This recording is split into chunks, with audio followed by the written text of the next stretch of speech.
Bismillahirrahmanirrahim. Assalamualaikum warahmatullahi wabarakatuh. Waalaikumsalam warahmatullahi wabarakatuh. Alhamdulillahi wa kafa. Wassalatu wassalamu ala nabiyyina al-mustafa wa ala alihi wa sahbihi ahli al-wafa. Asyhadu an la ilaha illallah wahdahu la syarika lah wa asyhadu anna Muhammadan abduhu wa rasuluhu la nabiyya ba'dah. Allahumma salli ala Sayyidina Muhammad wa ala ali Sayyidina Muhammad, amma ba'd. Puja-puji syukur untuk milik Allah Subhanahu wa ta'ala. Salawat dan salam selalu terlimpah curahkan kepada junjungan alam, yaitu Habibana wa Syafi'ana wa Maulana Muhammad sallallahu alaihi wasallam. Allah Subhanahu wa ta'ala berfirman di dalam Al-Qur'an surah Al-Baqarah ayat ke-186, wa idza sa'alaka 'ibadi 'anni fa inni qarib ujibu da'watad da'i idza da'an falyastajibu li wal yu'minu bi la'annahum yarshudun. Dan apabila hambaku bertanya kepadamu wahai Muhammad tentang diriku, maka jawablah, aku ini dekat. Aku akan menjawab setiap doa-doa orang-orang yang meminta. Dengan syarat ketika meminta maka penuhilah hatinya dengan iman. Ketika dia meminta kepadaku dengan iman, maka aku akan mengijabah doa-doanya. Semoga mereka termasuk orang-orang yang mendapatkan petunjuk dari Allah Subhanahu wa ta'ala. Jemaah salat Isya yang insya Allah akan dilanjutkan dengan salat tarawih. Hari ini kita akan sedikit membahas tema tentang 4 hal yang harus kita lakukan atau jangan sampai kita tinggalkan ketika menjelang berbuka puasa.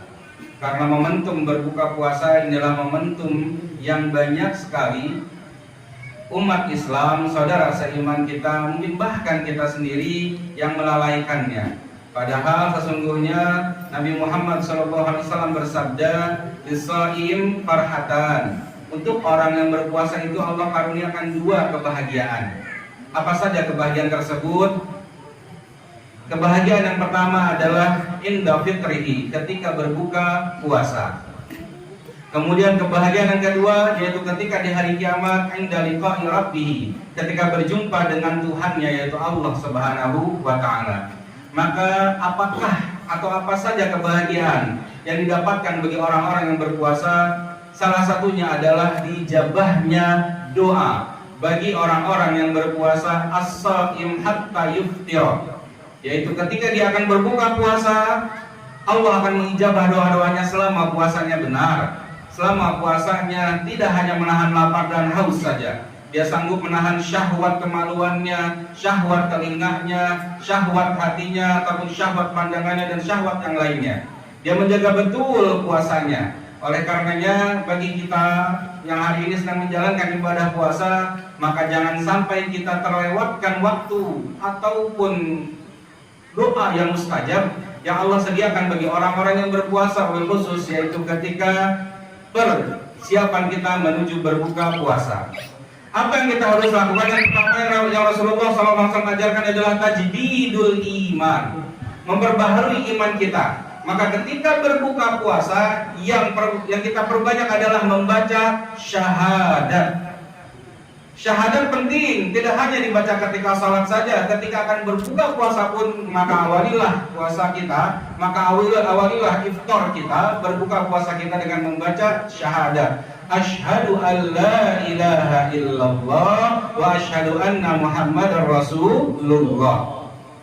Kemudian yang kedua, apa yang harus kita lakukan ketika berbuka puasa? Memperbanyak istighfar. Ini sangat penting bagi kita karena kita sadar bahwasanya puasa kita ini tidaklah sempurna. Masih banyak kekurangan dalam puasa kita. Oleh karena kita memohon ampun kepada Allah Subhanahu wa ta'ala. Semoga segala yang kurang ketika kita berpuasa Allah sempurnakan dengan istighfar kita. Maka Nabi pun mengajarkan kepada kita yaitu syahadat yang dibalik dengan istighfar, yaitu asyhadu an la ilaha illallah wa astaghfiruka wa atubu ilaik. Kalau itu menggunakan kata ganti saya, maka gunakan astaghfiruka wa atubu ilaik. Kalau dibaca bersama-sama dengan keluarga, maka ganti menjadi nastaghfiruka. Kalau sendiri astaghfiruka, kalau beramai-ramai nastaghfiruka wa natubu ilaik. Kenapa kita harus memperbanyak istighfar? Dikisahkan ketika Imam Hasan Al-Basri ditanya oleh murid-muridnya, oleh rakyatnya, oleh masyarakatnya, "Wahai Imam, tumbuh-tumbuhanku, sawah-sawahku ini kering. Apa yang harus aku lakukan? Doakan aku agar tumbuhanku, agar panenku nanti menjadi panen yang sukses." Dijawab oleh Imam Hasan Al-Basri, "Beristighfarlah engkau." Kemudian datang lagi orang setelahnya berkata, "Wahai Imam, aku ini orang miskin. Tolong doakan aku agar aku menjadi orang yang kaya." Dijawab oleh Imam Hasan Al-Basri dengan jawaban yang sama, "Istighfarlah engkau kepada Allah Subhanahu wa ta'ala." Datang yang ketiga meminta kepada Imam Hasan Al-Basri agar apa? Agar beliau mendoakan dirinya agar memiliki keturunan. "Wahai Imam, sampai hari ini aku ini gak dikasih anak, belum dikasih anak sama Allah. Tolong doakan." Dijawab dengan jawaban yang sama, "Beristighfarlah engkau." Astaghfirullahaladzim.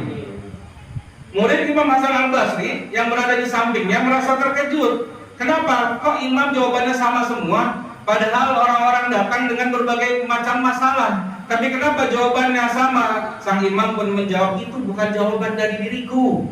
Itu sesungguhnya jawaban dari Allah Subhanahu wa ta'ala dalam surah Nuh ayat ke-10 dan ke-12 yang bunyinya Fakultu astaghfiru rabbakum innahu kana ghaffara yursilus samaa'a 'alaikum midrara wa yumdidukum bi amwalin wa banina wa yaj'al lakum jannatin wa yaj'al lakum anhara."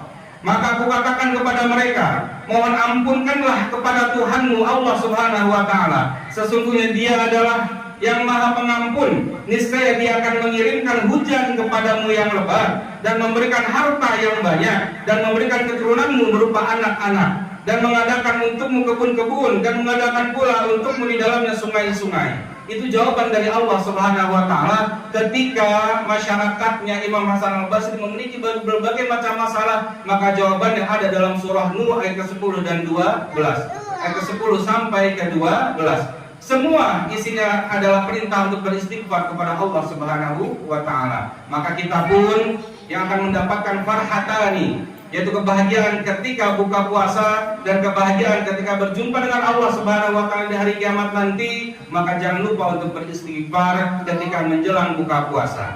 Kemudian yang ketiga yaitu memperbanyak syukur kepada Allah Subhanahu wa ta'ala. Jangan sampai karena nikmat kita berbeda dengan hari kemarin, syukur kita berubah kepada Allah Subhanahu wa ta'ala. Pesan Allah sangat jelas, "La in syakartum lazidannakum." Kalau kalian bersyukur, aku tambah nikmat kalian. Maka tugas kita adalah terus bersyukur berapapun nikmat yang Allah berikan. Yang paling penting adalah keberkahan dari nikmat itu sendiri. Karena banyak belum tentu berkah, sedikit juga belum tentu berkah. Memang idealnya banyak dan berkah, tapi belum tentu kita dapat yang banyak. Karena yang paling penting kita minta kepada Allah Subhanahu wa ta'ala adalah keberkahan dalam hidup ini, keberkahan dalam usia ini, keberkahan dalam rezeki kita, dan keberkahan dalam segala urusan kita. Dan ciri-ciri orang yang diterima syukurnya oleh Allah Subhanahu wa ta'ala ada dua. Siapakah orang-orang yang diterima syukurnya oleh Allah Subhanahu wa ta'ala? Yang pertama adalah disederhanakan keinginannya oleh Allah Subhanahu wa ta'ala. Dia sudah banyak punya atau mungkin belum banyak punya, namun dibuat sederhana keinginannya oleh Allah Subhanahu wa ta'ala. Tidak banyak keinginannya. Yang paling penting baginya adalah ibadah yang khusyuk, ibadah yang baik, dan ketika membaca Quran merasa dekat dengan Allah Subhanahu wa ta'ala. Kemudian yang kedua adalah dicukupkan kebutuhannya, bukan keinginannya. Allah berikan rasa cukup pada dirinya dengan segala apa yang Allah karuniakan di atas muka bumi ini. Itulah ciri-ciri orang yang mendapatkan atau diterima syukurnya oleh Allah Subhanahu wa ta'ala. Kemudian yang keempat dan terakhir yang kita harus lakukan ketika mempersiapkan berbuka puasa adalah memperbanyak doa agar istiqomahkan dalam kebaikan. Ya muqallibal qulub, tsabbit qalbi ala dinika. Wahai Tuhan yang Maha membolak-balikan hati ini, tolong teguhkan diri ini di atas jalanmu. atau sebagaimana doa yang Allah ajarkan, Rabbana la tuzigh qulubana ba'da idh hadaitana wa hab lana min ladunka rahmah innaka antal wahhab. Mungkin itu apa yang bisa Habib sampaikan pada kesempatan kali ini. Semoga ada manfaatnya. Mohon maaf atas segala kekurangannya, dan kita berdoa kepada Allah Subhanahu wa taala semoga segala amal ibadah yang kita lakukan di bulan Ramadan ini diterima oleh Allah Subhanahu wa taala, dan Ramadan ini menjadi Ramadan terbaik di sisinya. Al-Fatihah.